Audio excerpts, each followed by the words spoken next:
Welcome back to Chase Circle, where every story takes you a little adventure. Today, I'm going to share with you a story that's full of surprise and maybe even a lesson or two. So sit back, relax, and let's dive into this journey together. Everybody agreed, my mother said, her voice flat like she was reading a grocery list. You and your daughter don't live here anymore. Rain hammered the porch roof.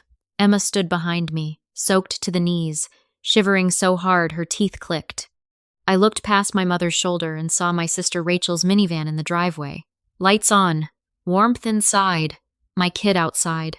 Rachel didn't even pretend to be surprised. She hugged her cardigan tighter and stared at Emma like Emma was the problem.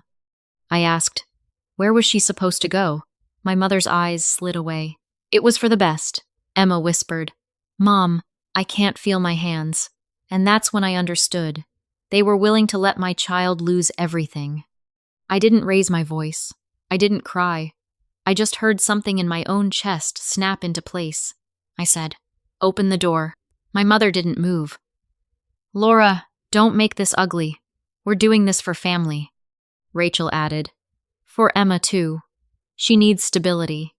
This house has been stressful.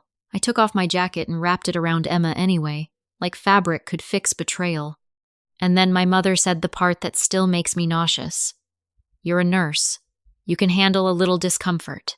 If you've ever been told to endure because you're strong, you'll understand this hit like so this reaches the right people.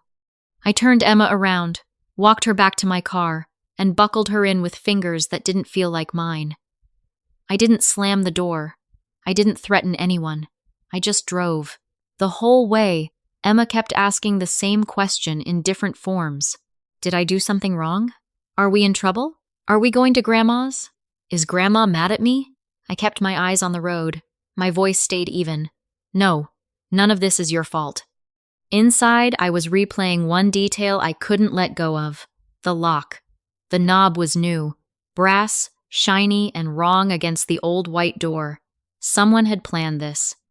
Someone had gone to a hardware store, bought it, installed it, and watched my daughter try her key. 5 hours. Under cold rain. After school. On our porch. And nobody called me. I work nights at a public hospital. My life is alarms and vitals and people who think they'll be fine until they're not.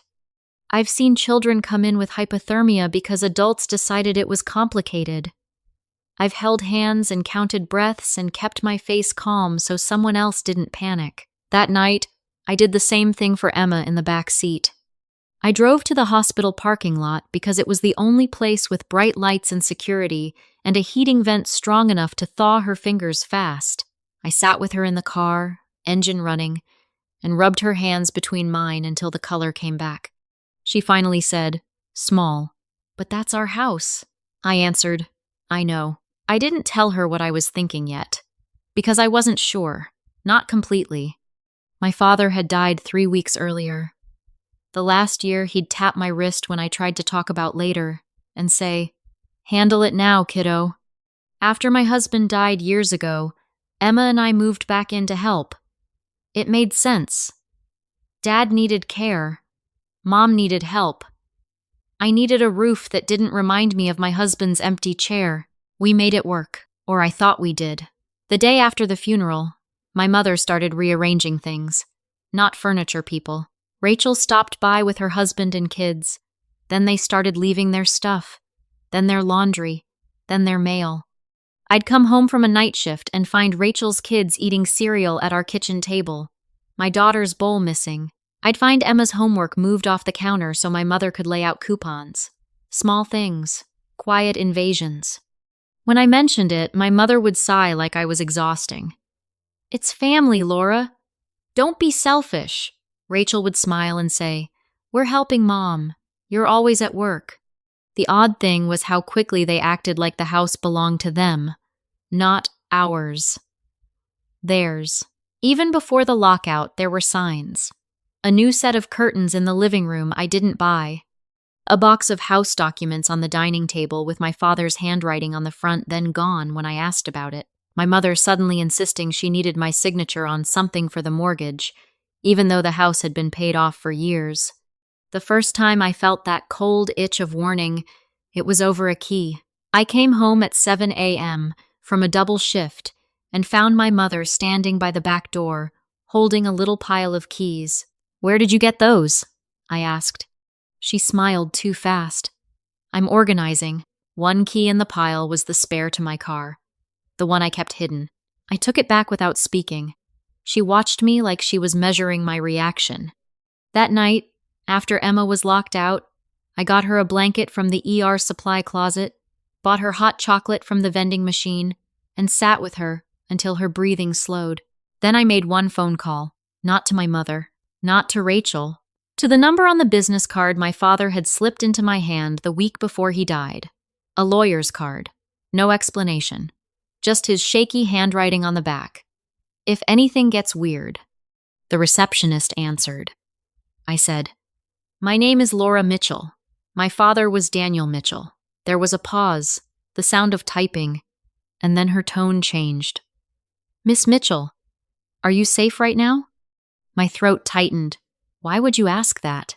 "Because," she said gently, "your father left very specific instructions about what to do if anyone tried to force you out." I stared at the windshield, the rain still streaking it like the sky hadn't finished. Emma leaned against the passenger door, asleep with her damp hair stuck to her cheek, and I realized my father had seen this coming. Before I tell you what the lawyer said next, tell me in the comments, have you ever had a relative turn cold the second someone passed away? The lawyer, Mr. Harmon, didn't sound surprised when I described the new lock. He didn't ask why I'd upset my mother. He didn't tell me to keep the peace.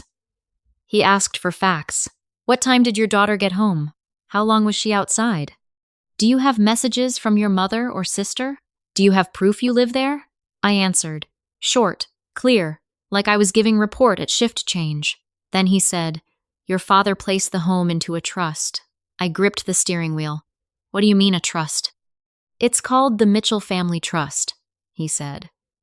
"Your father transferred the deed into it last year. You are the trustee. Your daughter, Emma, is the primary beneficiary." My mouth went dry. "My mother doesn't know." "She was not named," he said, and I heard the careful legal wording, "and she does not have authority to remove you." The relief hit me first, sharp and almost painful. Then the anger followed right behind it, not because of the trust, because my father had felt he had to hide it from his own wife. Mr. Harmon continued, "Your father also wrote a letter. It's in our file. He asked that you receive it if anyone tried to change the locks or pressure you to sign documents." Pressure to sign documents. I thought about my mother's sudden obsession with mortgage paperwork. The house documents box that vanished. The key pile. My voice stayed level, but my hands shook. "What do I do tonight?" "Tonight," he said, "you do not confront them alone. You document. You keep your daughter safe. Tomorrow morning you come in and we open the file together." I looked at Emma sleeping. Her eyelashes were clumped from rain. Her cheeks were still red. "Should I call the police?" I asked. "If your child was locked out for hours in bad weather, yes," he said. "At minimum, you make a report. It matters." I sat there a long moment, feeling the weight of that word, matters. Because for years in my family, my discomfort didn't matter. My boundaries didn't matter. My grief didn't matter. But my daughter's safety would have to matter, because I refused to let it be optional. I drove Emma to a friend's apartment. A coworker from the hospital, Denise, who didn't ask questions beyond, "Do you need towels?" She handed Emma dry pajamas and let her pick a movie. Emma smiled for the first time that night when Denise's cat climbed into her lap. In the kitchen, Denise watched me pour tea with hands still unsteady. "You look like you're about to go back into a code." "I'm fine," I said automatically. Denise's eyebrow lifted. "No, you're not," I exhaled, slow. My mom locked my kid out. Denise didn't gasp. She didn't offer sympathy first. She said, "Do you want me to come with you tomorrow?" That question, simple, practical, was the first real help I'd been offered in hours. I nodded once. Yes. After Emma fell asleep on Denise's couch, I opened my phone and scrolled through messages. There were 3 missed calls from my mother. No texts, No apology, just calls, like I was supposed to pick up and accept whatever story she planned to tell. At 2:13 a.m., Rachel finally sent a text. Mom is really hurt. We're doing this for the family. Please don't make it a legal thing. A legal thing. They'd replaced locks on a house they didn't own and left a child in the rain, and I was the problem because I might make it official. That was their version of family. If your family has ever tried to shame you out of protecting your kid, tell me in the comments, did you stay quiet or did you finally push back? I replied with one sentence. Emma was outside for 5 hours. Rachel responded, We thought she was with you. That was a lie so lazy it almost made me laugh. Emma's school lets out at 3:05. I was on shift. Everyone knew that. I'd been on nights for months. It was the whole reason my mother said she needed Rachel around more. I took screenshots of everything. Then I made the police report. Saying it out loud felt surreal. My 10-year-old was locked out of our home. The officer on the phone asked, Was she injured? Not physically, I said. She's cold. She's scared. He said, We'll document it. We can send someone to the address to make contact. I pictured my mother's face if a patrol car showed up. The neighborhood, the church friends, the reputation. For once, the fear of what will people think wasn't mine to carry. I said, Yes, please. The next morning, I didn't go home first. I went straight to Mr. Harmon's office with Denise beside me, coffee in hand, jaw set. He slid a folder across the desk and opened it like he was revealing a diagnosis. There it was, the trust documents, notarized, dated, clean.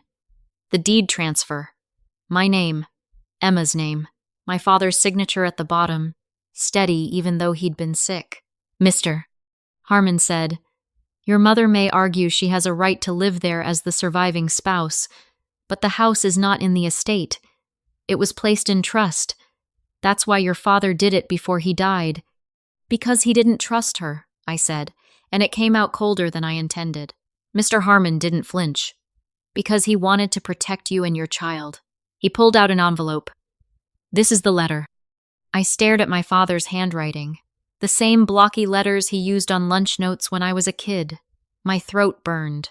Denise squeezed my shoulder once, a small anchor. I opened the envelope with careful fingers. The letter started with, Laura, if you're reading this, it got weird. My father had known. But halfway down the page, there was one line that made my stomach drop. Rachel has already asked your mother to get your signature. I looked up at Mr. Harmon. Get my signature for what? He tapped another page in the folder. A blank form, printed and ready.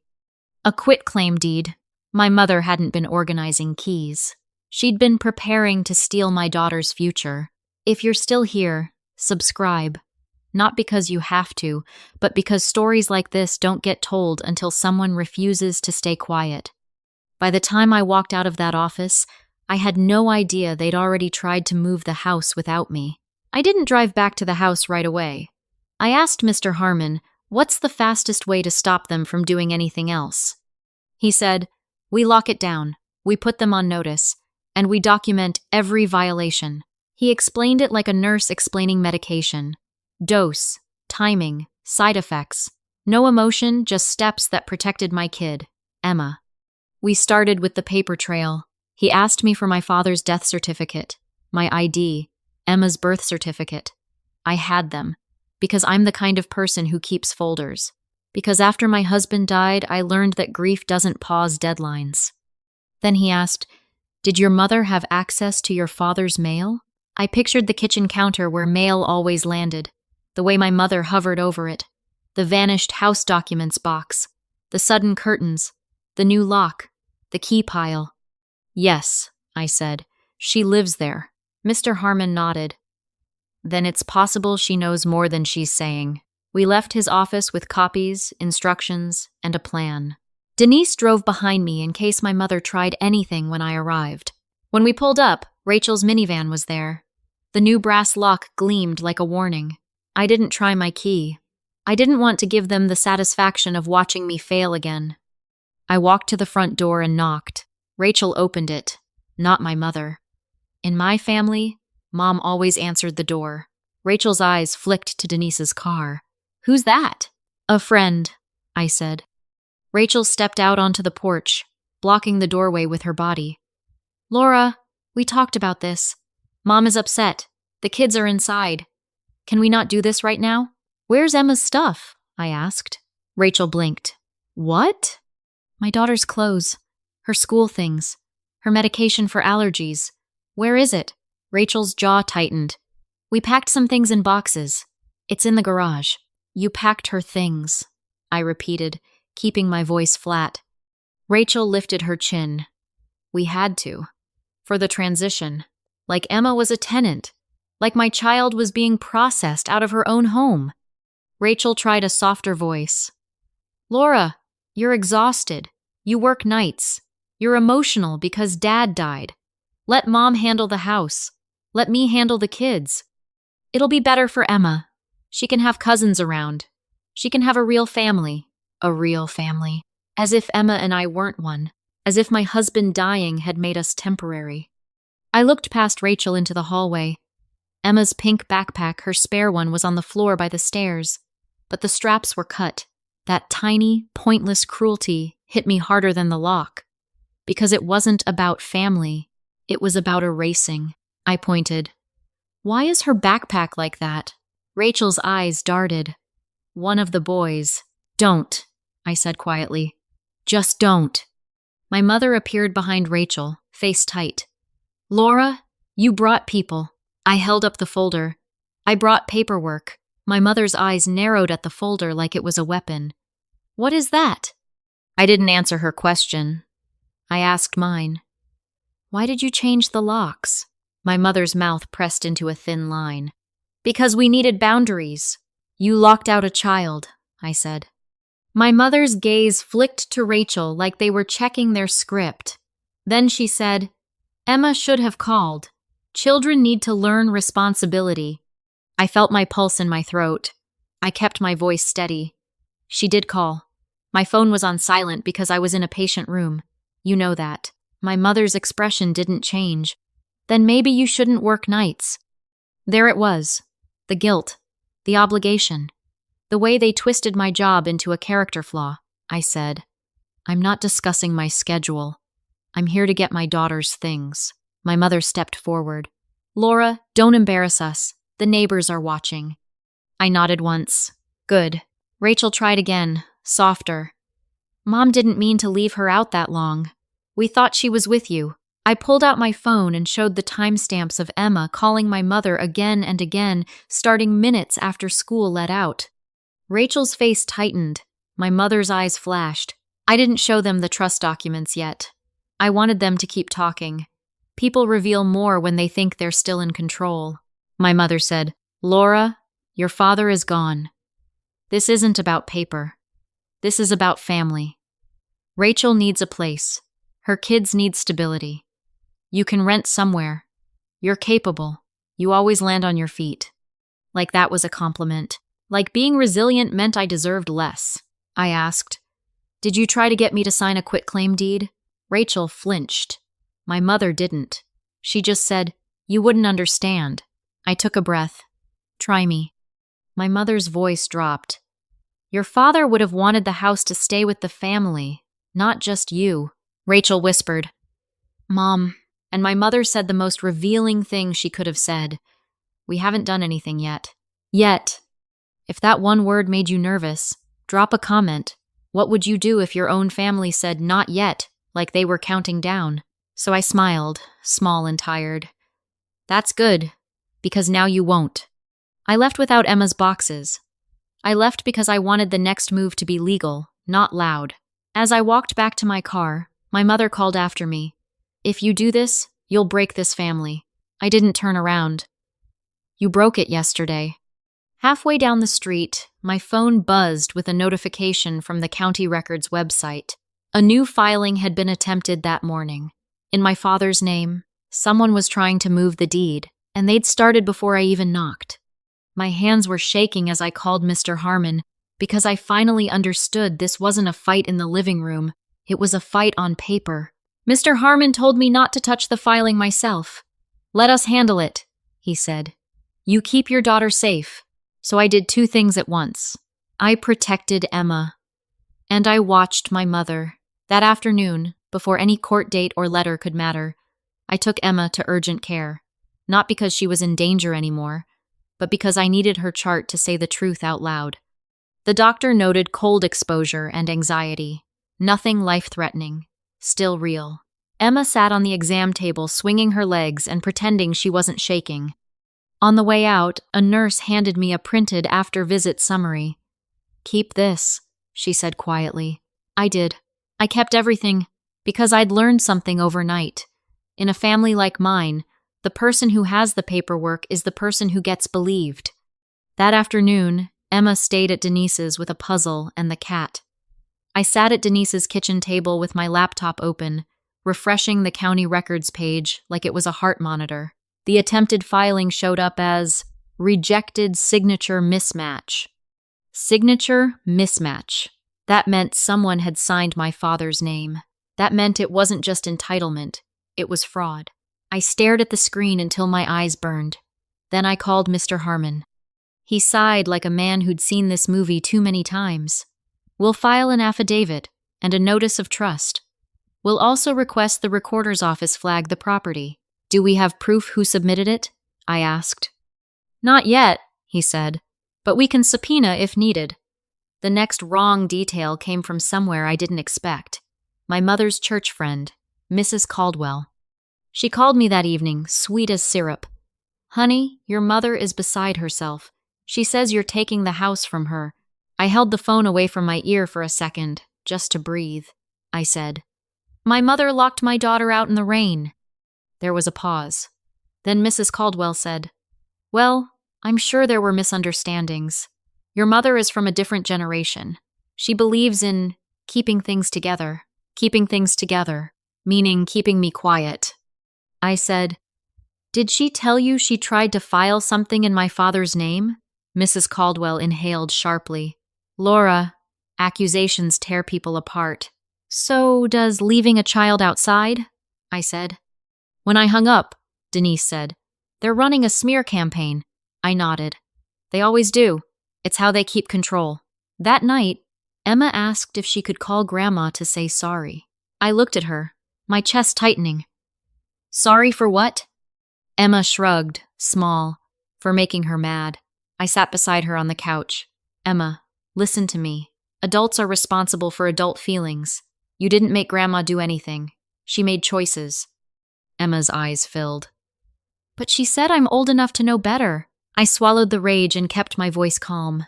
She was wrong. Later that day, the school called me. Not for a normal update, for a welfare check conversation. The counselor said, Careful. Emma mentioned she wasn't allowed inside her home yesterday. I felt my face go hot. She was locked out. I have a police report. There was a pause. We just have to document concerns, the counselor said. Sometimes families report things. I understood instantly. My mother wasn't just trying to take the house. She was trying to paint me as the problem, the unstable one, the night shift mom who couldn't keep her child safe. I thanked the counselor, sent the report, and asked them to put everything in writing. The next morning, Mr. Harmon filed the notice of trust with the county and sent a formal demand letter to my mother and Rachel. Immediate access restored, cease and desist any filings, and vacate the property. He also advised an emergency order because of the child endangerment element. That sounds dramatic, I said. He replied, What happened to your daughter was dramatic. You just survived it quietly. I went to work that night anyway, because my patients didn't stop needing care because my family fell apart. In the break room at 3 a.m., I opened my father's letter again. I'd read it once at the law office, but I hadn't taken it in. Now, with fluorescent lights and stale coffee, it landed differently. My father wrote about watching my mother favor Rachel for years, about Rachel's debts, about my mother's fear of looking abandoned if the house wasn't full. Then he wrote the new secret that made my hands go cold. Your mother found out about the trust 2 months ago. I reread it 3 times. Found out. Not guessed. Not suspected. Found out. He explained he'd overheard her on the phone, talking about getting Laura to sign, and not letting that girl walk away with everything. That girl, meaning me, or Emma, or both. My father wrote, I didn't tell her because she would make you feel like you owed her, and you don't. You already paid. At dawn, I drove to Denise's and watched Emma eat cereal, her small shoulders still tense.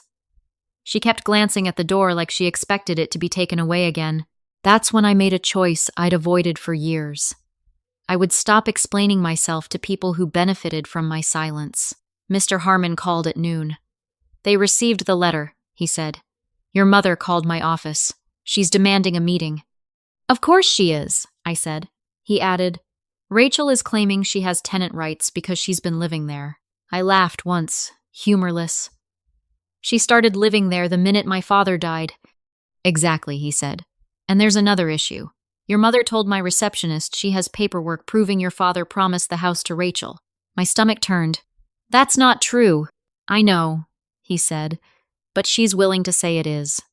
Before I tell you what happened when the police finally showed up, tell me, do you think my mother would back down or double down? Drop your guess in the comments. 2 days after the lockout, the paperwork caught up to them. On the morning we went back, Emma stayed home from school.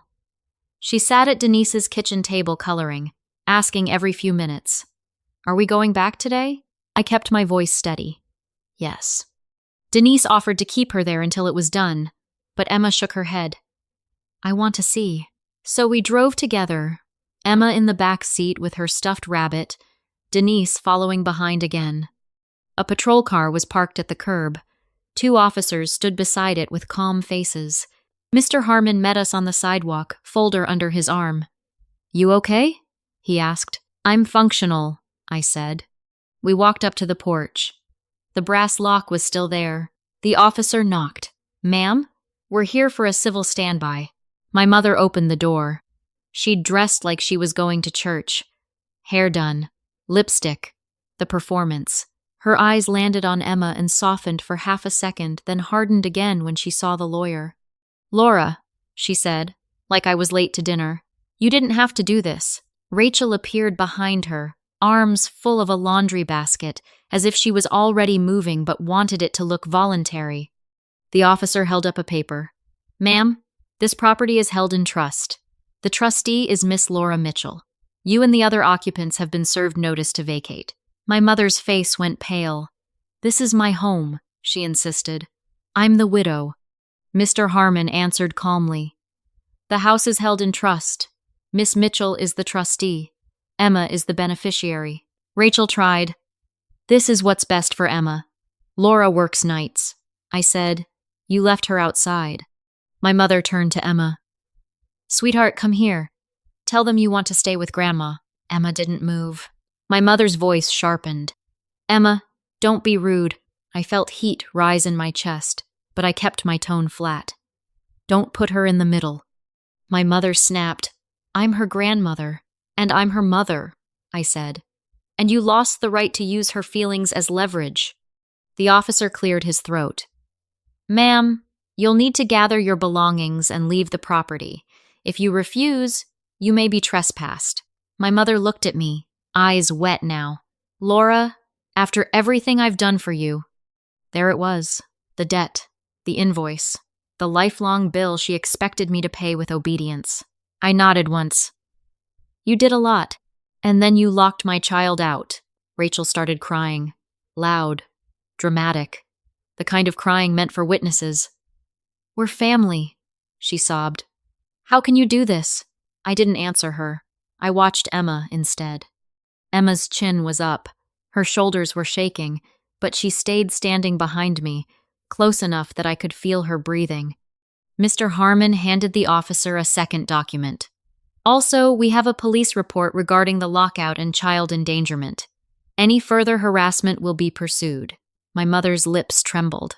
Daniel would be ashamed, she whispered. That was her last weapon, and it almost worked, because grief is a soft spot you don't get to choose. But then I remembered my father's letter, the way he'd planned for this, the way he'd tried to protect Emma even after he was gone. I said, Dad planned for this. That's why the trust exists. My mother froze. He wouldn't. He did. I said. Because he knew you? The officers gave them time. Boxes went to the minivan. My mother moved through the rooms like she was collecting proof that she mattered. When they finally stepped onto the porch with their last bags, my mother turned one more time. You're choosing a house over your family. I answered, I'm choosing my child over your control. Rachel hissed, You'll regret this. The officer asked, Do you want them officially trespassed? I met my mother's eyes. She looked stunned that consequences were real. I said, If they come back without permission, yes. Then I watched them leave. The minivan pulled away. My mother's car followed. The street felt quieter, like a pressure had released. Emma exhaled a breath she'd been holding for days. We walked inside. Inside, Emma's photos had been moved off the wall. I put them back. Emma walked to her bedroom door and hesitated. The handle was scuffed where someone had forced it. I said, Go ahead. She opened it slowly. Her bed was there, her blankets, but her desk drawer was open, and her small savings jar, the one she kept for a bike, was gone. Emma's eyes widened. My money. I took a picture of the empty spot on the shelf. Then I called Mr. Harmon. We're missing property, I said. He replied, Document it. We can add it. Emma's hands were shaking. I knelt in front of her.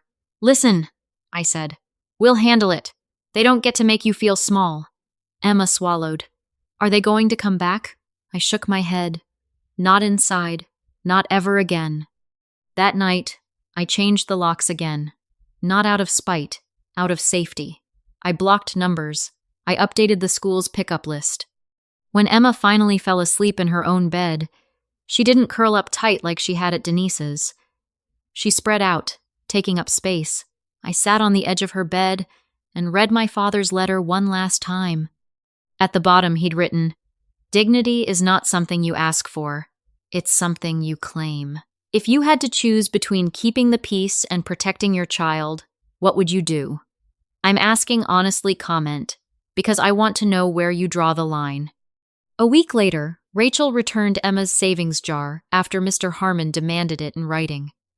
My mother sent one email asking for an apology for Emma's sake. I didn't reply. Now, when it rains, Emma still glances at the porch sometimes, but she doesn't ask if we're going to be kicked out. She knows the answer. And the people who used family as a reason to betray us no longer have access to our home, our time, or our hearts.